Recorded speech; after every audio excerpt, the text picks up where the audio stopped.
Alright, I haven't done a disclaimer like this since The Great Divide, but I feel like I kinda have to. This episode is mostly a cartoon animal grunting and growling, so I have no idea how long this is gonna hash out to be. If it's shorter than you're used to, cut me some slack. I don't got a lot to work with on this one. Okay, here we go. Like I mentioned in the library episode, thank God they made Appa put up a better fight here. At least here we can see he actually cared about not getting captured. In this shot, we can see Toph is drawn to have her hands in a wider stance above her head than the immediate next shot. Kind of an obvious one, but here's when Toph mentioned Gash when said to muzzle Appa. Put a muzzle on him!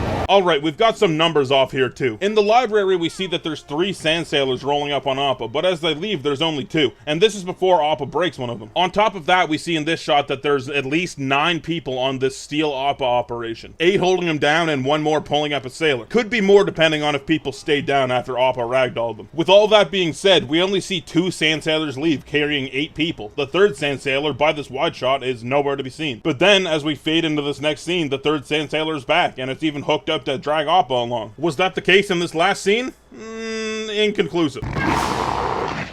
He's tied up good. He can't hurt you. Gashwin says this, but then on the next shot where Appa sneezes and destroys one of the sand sailors, it seems like he's not hooked up to any of the boats at all anymore suddenly. If he were, he wouldn't have been able to send this one flying. This one he does send flying, though, is the same one the gang finds, as we hear Gashwin admit to stealing it here. Nothing.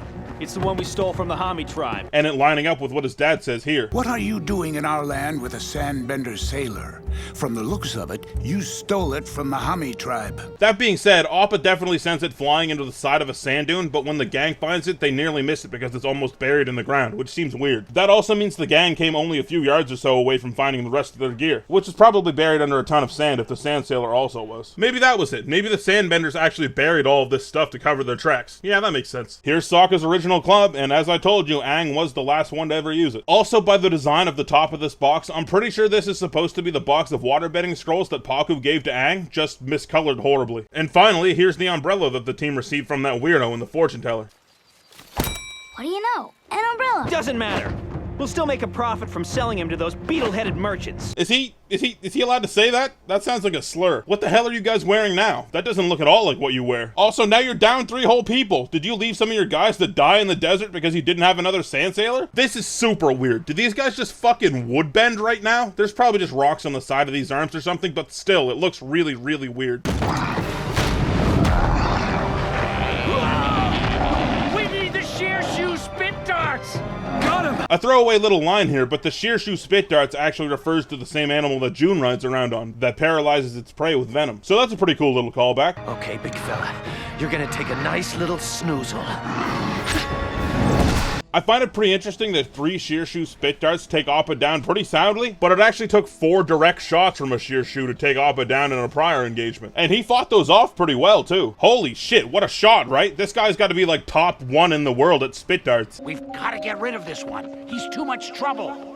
We could sell him for parts. This shot is from Appa's POV, right? And it's spoken in purely clear English. Now that's all fine and good, but in the 2 separate times we've seen shots from Momo's point of view, we see that he hears humans speaking complete gibberish that he doesn't understand. So the only conclusion that we can draw here is that Appa understands English perfectly well and could probably speak it if his anatomy allowed for it. Also, oh my god, sell him for parts? What's this show rated again? You want 7-year-olds thinking about Appa being brutally hacked apart for meat? I don't even want to think about that shit. So it turns out that Appa gets shipped off to the exact same circus that Azula found Ty Lee at. So there's no animals that are just made up, or so I'm led to believe. So this is a vulture lion or something. This one really just looks like they drew something up with no real animal fusion in mind and they just put it in the show anyway. But if it's a vulture lion, then why the hell is this thing mowing down on cabbages of all things? More showing of the Fire Nation not being a band of completely heartless monsters. Nice, nice. So that makes it 1 in, I don't know, thousands. Stubborn and willful. I need more time with him. It's too risky right now. Too risky? What are you talking about? This is the circus, home of fear and danger. This isn't the first time we see this character, actually. He had a small part when Azula was bullying Ty Lee as well. Not only that, he has this incredible ability to change the color of his facial hair when he's angry. I really thought only the guy in Omashu had any kind of ability like that.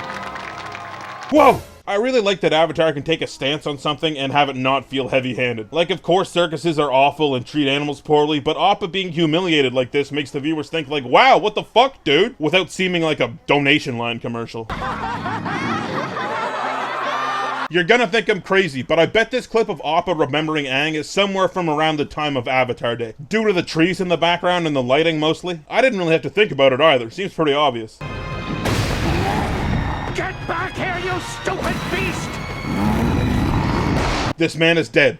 Appa killed a man. Okay, I'm just gonna say it right now. It's sad. This is a sad episode. This episode makes me sad. I'm not a monster for not saying it every 20 seconds, okay? Okay. You hear that? That's the sound of 5 stomachs rumbling. Appa's got 5 stomachs. You think you've ever been starving? Try being starving times 5, amateur. This is a straight-up jackalope, the legendary antlered rabbit from North American folklore. They really animated the water in this trough going down a bit as Appa drinks out of it. Wow. And they also animated this hay being eaten as Appa eats it. Equally as impressive.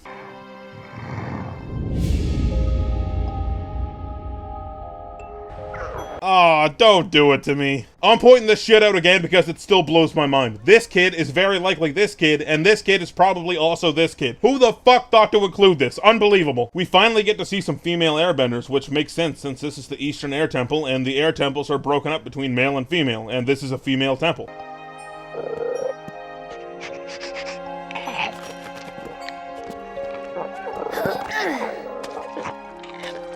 I guess this means we'll always be together. Ah, fuck, man. This part always gets me. This is the saddest part right here. Always. Here we see Appa moving along, passing the Serpent's Pass, on what probably is still the same night that the gang is sleeping on it, considering that Zuko and Iroh are still on the ferry.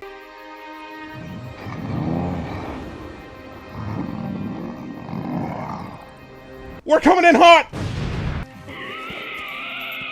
Appa's like, why the fuck is there a pig living in this random forest hallway? And you know what? I gotta agree with him about the forest hallway part at the very least.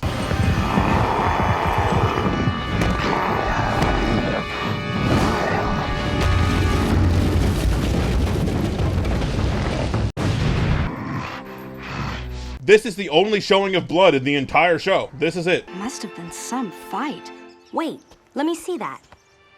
No, it couldn't be. This looks like Appa's signature rampage aftermath. Appa, it's me, Suki. She says this, but Appa and Suki have never really met properly on screen. They probably did off screen though. And we can help you find Aang. Oh shit, for real? I'm telling you, this 10-ton animal would speak better English than you. His vocabulary is staggering, his grammar is flawless, his syntax is fucking immaculate, his case— Oh, I wonder who that could be.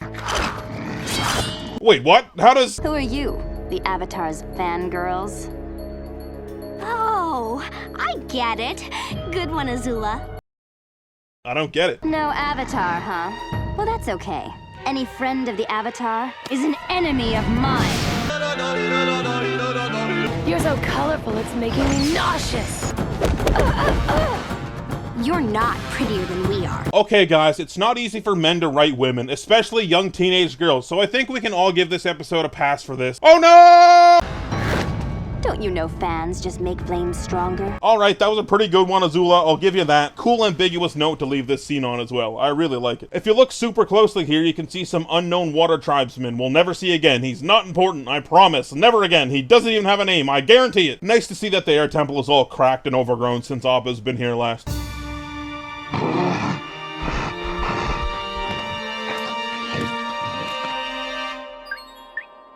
Hello, I am Guru Patik. This is a really cool way to introduce Guru Patik. Instantly you know he's good-humored, pleasant, and has that patience and zenness you'd expect from someone called Guru. Someone looks very well rested, judging by your bedhead. Appa did not have this bedhead when he woke up, and honestly this is an affront to all Avatar watchers everywhere. You should be offended. You and the Avatar's energies are mixed. You have an unbreakable bond. By reading your energy, I can sense where Aang is. Guru Patik uses the same kind of spiritual energy mumbo-jumbo that Aang used in the swamp to find Appa. Oh, don't worry guys, it's just the fullest moon of all full moons ever. We actually see the cats that Momo made friends with here watching as Appa enters the city, which is how they knew where to lead Momo last episode. You're probably gonna need headphones for this one, but when Appa reacts to the bison whistle, you can actually hear it, just barely. So Appa's just arriving now, and Aang is clearly already in the city, which makes this line from a few episodes ago a little weird. He's here. I can feel it. He clearly wasn't already there, and Aang's feelings were way off. Did we really need exactly Long Feng to do this? I think it would have worked just as well if some Dai Li agents did it, and it wouldn't have been so lucky that Long Feng was here with a whistle. Even if his agents got to him in time as Appa entered the city. Maybe they wanted to make it so Long Feng was more clearly a villain with a face that actually does things, but they set up his command and political power so well a couple episodes ago. Like, that's the point. He runs this town. If the Dai Li did it, it's because he wanted it done. I actually think it would have worked better if some random faceless Dai Li agent did this. I don't think it's a big deal or anything, but since we know that Long Feng is in command, I don't think we need to see him literally do it himself. This episode is obviously really good. It's a sad one, and it's mostly dour. Like, there's a good mix of happy moments in there too, but for the most part, it's sad and it ends sad. Which is strange for a kid's show, but it's powerful. It's really cool to follow Appa around after he's been gone for a while and see what he's been up to, and it's not like it's doing it just for the sake of itself. A lot of this stuff does tie in with the story, the Suki Azula fight especially. So yeah, sad one, but it really helps the reunion next episode feel all the sweeter, so I think it's worth it. Patron shoutouts, if you want to be 2 episodes ahead of the YouTube releases, you can support me on Patreon for just a few bucks. Link, as always, is in the description below the video. Most gigantic shoutouts of all go to my top patrons, Cognomancer, who I saw down 10 beer in 10 seconds, which is about 1 beer per second if you're a math guy. Fritz Sullivan, the man who got his functioning third leg removed and still won that fucking breakdancing competition. Good job, buddy. Keegan Scott, who was secretly your favorite internet personality. Yeah, the funny good-looking one, that one. Yeah, that one. Skylos, who looks like he'd be the best-looking guy on any planet, including Earth. And Zoompy, who single-handedly prevented World War III on 14 separate occasions. Other huge shoutouts go to my other top patrons, Be My Valentine, Bingo Dingo, Bob Deff, Coconut, Derek Cornwell, DJ Jax, Do Mutual Aid, Eleonora Rose, Glintlock, Louis Petit-Jean, Nicholas Abbott, Parker Glass, the most super of snippers, and Tiago Nascimento. Next up is Lake Lao Guy, and we're finally past all the sad stuff. I mean, unless you count